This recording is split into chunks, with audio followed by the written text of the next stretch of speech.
This isn't a lead into a joke. I just wanted to start the video like this and get your awkward reactions. Please comment them below. Okay, so this video is going to be all about the character Alvida. Oh yeah, I nailed that pronunciation on the first go. Alvida.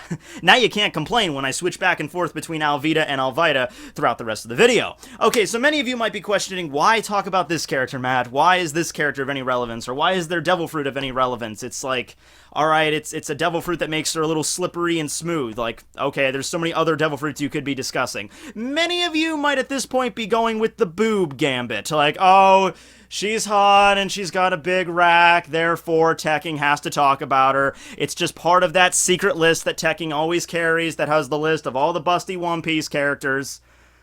It's all of them. That's the joke. You know, everybody you have to talk about. No. That's not the reason. It's because I actually looked into her devil fruit power, and it is something that's kind of unique. Something that we don't get to see that often in the story, and it's only popped up maybe once or twice with other characters, and I'm going to talk about that. So, Alvida herself, well, when was the last time she was relevant? Well, when was she ever relevant? Okay. At the very beginning of the story, I mean, she was basically just fodder to show to the reader and to the viewers, the strength of Luffy. She first appeared in the first episode of the anime, chapter 2 of the manga. See, how they did it was, the anime actually skipped over the events of, chapter 1, like Romance Dawn, with, like, the backstory between Luffy and Shanks. So technically, Higuma would have been the first villain in the One Piece manga, but Alvida was the first villain in the One Piece anime, so if that makes sense. They pushed back that backstory until episode 5, which I can understand why they would do that. They wanted to introduce Luffy as an adult right out of the gate to show us, you know, how strong and powerful he is and really cement it in as the main character. I feel like maybe if they started the anime with Romance Dawn, you might be sitting there, if you had no other context for what was to come, because One Piece was early at this point, you'd be sitting there maybe thinking that Shanks was going to be the main character, which, by the way, I would be fine with, but, you know. So, for anime watchers, me included, because I started watching One Piece with the anime, I mean, it was the 4Kids dub, but it was the best we got, okay? Didn't really have a lot of other options back in 2005, okay? So, we have Luffy, you know, he meets Kobe on Alvida's ship, and then, eventually does a little bit, you know, comedic slapstick routine with her crew members. It's kind of like, oh, is this guy not that strong? And then finally, Alvida rocks out, okay? And she's this huge, mountainous woman. She's got the giant iron club with the, you know, the bumps on the side of them. I don't know what those are called. I don't know. Sometimes anime likes to do something with that, where it's like a spiked club, but it's violent, so they take out the spikes and they just round them out. They did that with Minotaurus in Impel Down. But anyway, this woman rocks out, right? And she's huge. You know, just towering over Luffy and Kobe. And all of her crew members are kind of afraid of her. Kobe is terrified of her. And so, Luffy takes her out in pretty much just one hit. Kind of runs around the boat a little bit, does a little bit more slapsticky routine, does Gumu Gumu no Rocket, and eventually just knocks her ass off the ship. And then that's supposed to show us, whoa, this guy with a straw hat's really that strong. And so yeah, episode 1 of the One Piece anime concludes with Luffy beating the shit out of a woman. Okay, so that's, okay, looking back on it now, right? And so the next time we see her is during Buggy's cover story series, when we actually don't even know it's her, because in the intervening time, when Luffy defeated her till now, she's eaten the devil fruit, the Sube Sube no Mi, the slip fruit, or the smooth fruit, so we actually don't know who she is when she's introduced in the cover serial. And then finally, when Buggy arrives at Logtown to enact his revenge on Luffy, that's when we get reintroduced to her that, yes, this is in fact Alvida, and the reason that she's wicked hot now is because she ate a devil fruit, the Sube Sube no Mi, giving her the abilities of slipperiness or smoothness, allowing her to have very little friction whenever she's sliding down a ramp, allowing things like, you know, blunt weapons and bullets to just kind of slip off of her, and, aside from that, the added benefit of getting wicked sexy. I'm starting to think that Oda just happens to like this specific style of women for some reason. I don't know why. And so, as I'm explaining the devil fruit to her, once again, you might be thinking, okay, well, why is this so unique? Okay, it makes her a little bit slippery. I guess the ability doesn't affect her clothing, because if that was the case, her clothing would be falling off. Or I guess we're just going to go with the general rule of devil fruit abilities, where the clothing has a little bit of the ability in it too, just so Oda's doesn't have an unnecessary amount of nudity. Or, like, imagine if Buggy's fruit was in any sense, you know, realistic. Like, he's literally separating parts of his body. I mean, you'd see chunks of bone and viscera and muscle and blood everywhere. Like, yeah, that wouldn't be fun.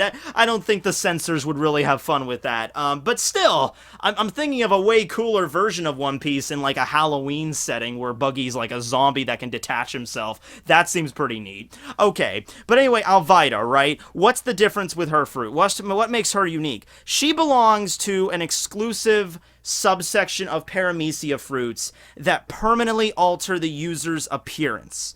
And when I say alter the user's appearance, I'm not talking about things like Luffy, who just turns into rubber. Yeah, Luffy's body structure is permanently altered, but it doesn't actually change the way that Luffy looks. He still ages like a normal human. I mean, yeah, he's made of rubber now, so when he eats a lot, his stomach expands, he can stretch his arms and everything like that. But beyond that, he looks like a normal human while he's not stretching or anything, okay? But then you get certain devil fruits that actually physically change you, and you can't choose to go back to the way you were.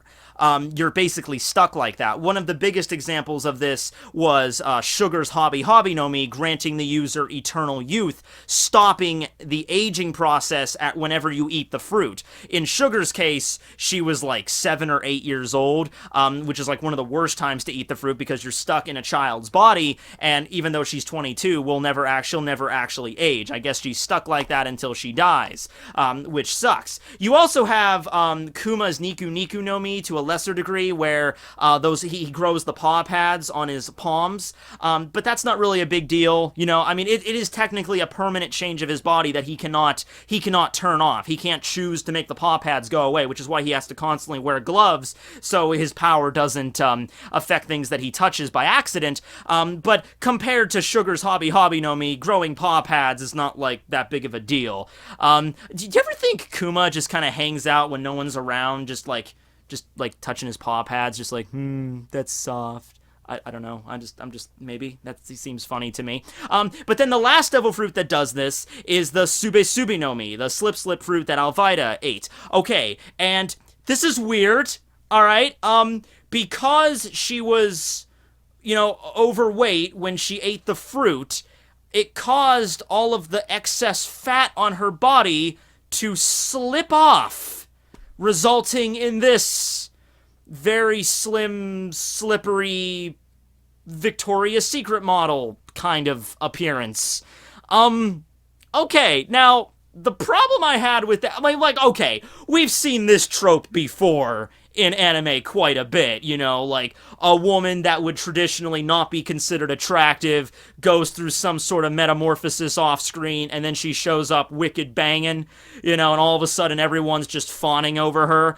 We've seen that trope before, but it's just the method on how Oda explained how this worked, It's just like, she ate the slip fruit, okay, which makes her skin super slippery, okay, I'm with you so far, so if she gets shot with a bullet or something, the bullet just harmlessly slides off her. She can get up on like that ramp thing, and she can slide down and go right through the opposition and knock them down with her iron mace. The actual strength that she had when she was in her former appearance, she still retains all that, so it's just her body that just alters, but she still has the same amounts of strength that she used to have.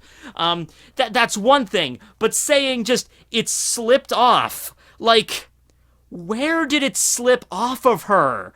Like, it's fat. It's not on the outside of her body like she's wearing a giant suit, and then she eats the fruit and it's just okay, oh wow, yes. It's inside of you. Where did it fall out of? I don't know if I want the answer to that question, but that must have been fucking terrifying the first time she tried that. I'm imagining this now. Alvida getting knocked off her ship by Luffy. Did she get knocked off her ship? I'm thinking that she did. I'm thinking Luffy pulled, like, the Team Rocket's blasting off again. I think he Gumu Gumu no rocketed right into her, or he used pistol. Either way, I think he knocked her off her ship. And I'm imagining her, landing on a random island in the East Blue, getting up, like, I'm gonna beat that freaking rubbery bastard. I'm sorry, during the 4Kids era, they gave her a weird, like, southerny accent mixed with, like, a bunch of, like, pirate terms, like, come on me, hearties, because it was a pirate show, so they had to include that. Shiver me timbers! Anyway, she gets up, and then she sees a devil fruit tree, and then she eats it, and then what must have happened next? She's like, oh, that's disgusting. What was that? Oh, God! Bang! Like, what?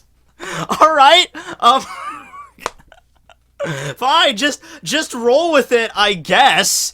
And then she got an outfit that fit her, unless her clothes shrunk with her, which it's One Piece, so probably. Got into a ship that's not the same as her first ship, and then went on a journey around the East Blue, I guess just looking for Luffy. Ended up finding Buggy in his chibi form. They formed an alliance to go and try to find him, and they eventually catch up with him at Logtown, and it's revealed that Alvida is kind of, she sort of has like a crush on him now. Not to the extent that Hancock does, although Hancock, hey, you might want to hedge your bets there. You got some competition. Ooh, you better be careful there.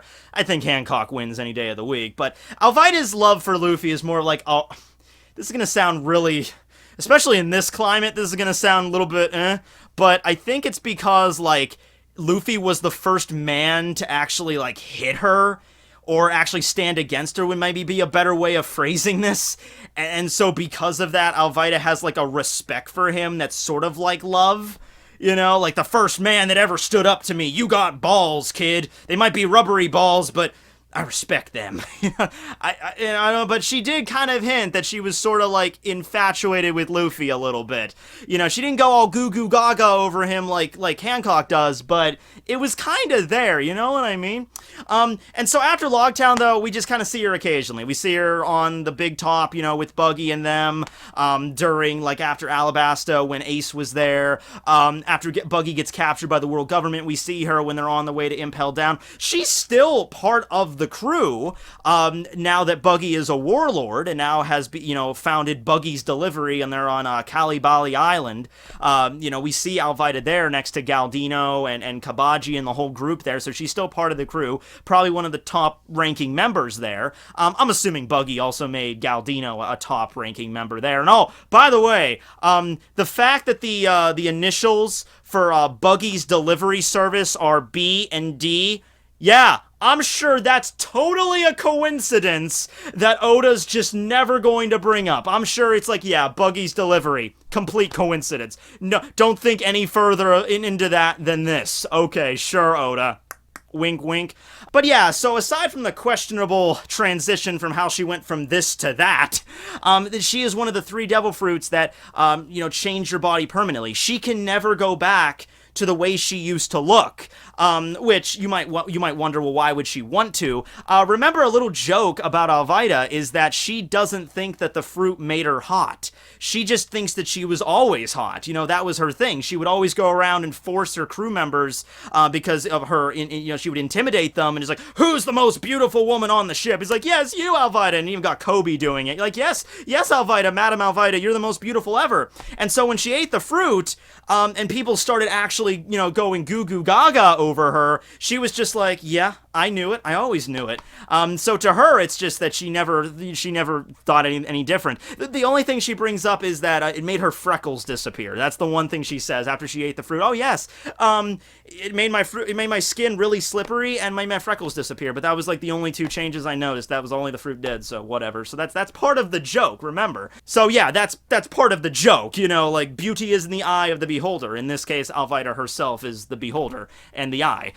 Anyway, so on top of that, what are the other benefits of the fruit? Well, on top of having super smooth skin that she never needs to moisturize, which I imagine would be a fruit that a lot of women would kind of want for that reason. Actually, you know what? Fuck it. Give me the fruit. I wouldn't change at all. I'm super skinny already, but do you know how dry your skin gets, like, during the winter? It's really annoying. It would be nice to have that fruit. On top of that, as I stated, it affects her clothing as well, so you had a moment where, like, I think in Logtown, when a piece of foundation was falling on her, and as soon as it hit, like, her cape, it actually just slipped right off of her, so she's immune to most blunt attacks. Like, even if you were gonna run up to her with something like a bat or something blunt and try to hit her, it wouldn't work. It would just like, oh no, and then she could just like move a little bit to the side and the whole thing would just slide off. And actually that would leave you open because, if it slides right off with, like next to no friction or resistance, you would probably lose your balance in the process, and that's when Alvida can pick up the club, whip around, and like knock you in the back. So I would imagine this is a fruit that's very catered to close combat anyway,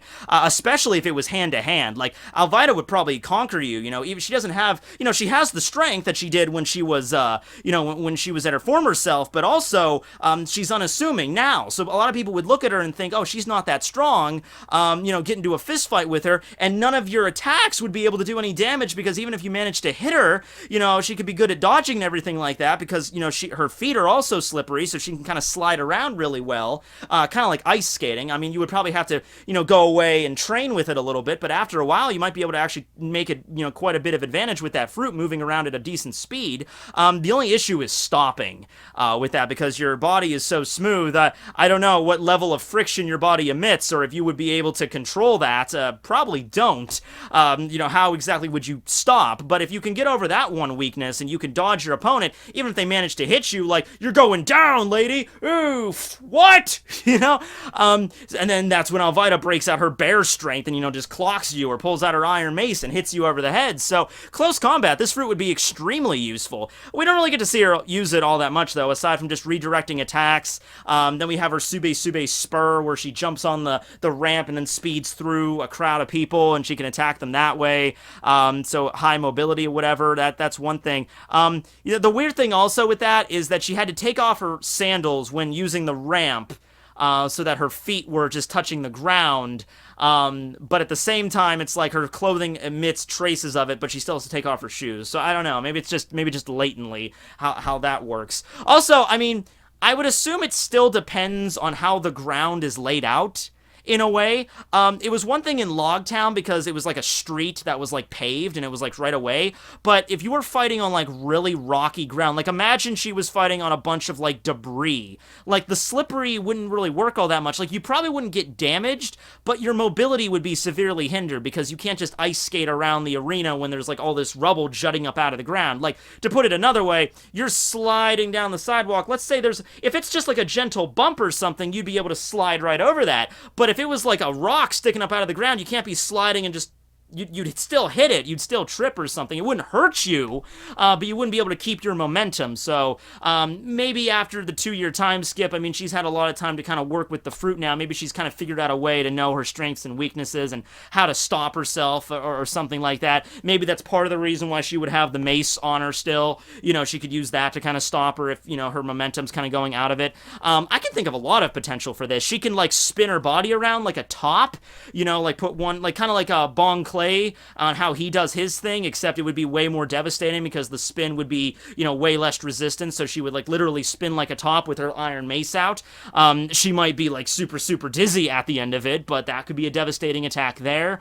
But yeah, I can see a lot of potential with this. It's just that we haven't seen her use it, like, at all. Like, the last time we saw her fight was Logtown. We didn't really get to see her fight in Logtown, not all that much. It was much more of a shocker that, like, whoa, you're hot now! And she can slide all over the place and everything like that, and she declares her like respect and kind of love for Luffy and everything like that, but not really a straight up fight in that arc. So in that case, the first and only fight we really get to see with Alvida is her fight with Luffy that was 880 chapters ago. And keep in mind, we're on chapter 881. So, yeah, that tells you what that is there. So yeah, I just wanted to bring it up because I thought it was kind of interesting that her fruit is one of these fruits that, like, permanently alter your body. You can't go back. Like, even with zones. Like, yeah, zone fruits change your body to an animal, but you can go back to the way you normally look. Logia turns you into an element, but you can go back to the way you look. Alvida and Sugar and Kuma can never go back to the way they used to look, so they're stuck like the way they are, for better or for worse. I would say in Kuma, well, I say Kuma, it's indifferent. Like, you got paw pads, you gotta wear gloves your whole life, big whoop, who cares? Sugar, it's more of a detriment, and I would say Alvida, it's more of an advantage. And I'm not even saying advantage because, oh, she's hot now. No, I'm saying it's an advantage because she can use that as a major bluff. like I said, you look at her and she does not look like she can mess you up all that much. Even her former appearance, you look at her, she has that intimidation factor. Not anymore. So people could view her as weak, and then she lures you in and beats the crap out of you. So yeah, much more advantageous in battle now. Is Alvida with her Sube Sube powers. Alright, well anyway, thanks you guys for watching, and see you back here next time. Got some stuff coming down the pipeline. Oh, brief announcement, so I said that the One Piece villains poll thing, that was going to be the 13 days from the 18th to the 31st. I actually messed up the dating. It's going to be the 19th to the 31st, because if it's 13 videos and I start on the 18th, that's going to end on the 30th. And the reason I messed that up, I can count. The reason I messed that up is because I've done the 13 nights of Halloween before, and I always used to start it on the 18th, but I forgot that I would always do an introduction video. So I would always do the intro video to that on the 18th, and then numbers 1 through 13 from the 19th to the 31st, so I just forgot. But yeah, so it'll start on the 19th, and then going to Halloween, 13 videos for 13 days, going down the list of the top 13 villains in the One Piece story. Oh, by the way, did Alvida make the list? No, Alvida did not make that list. It's a damn shame. Well, that's why I'm talking about her now. Alright, everyone, signing out.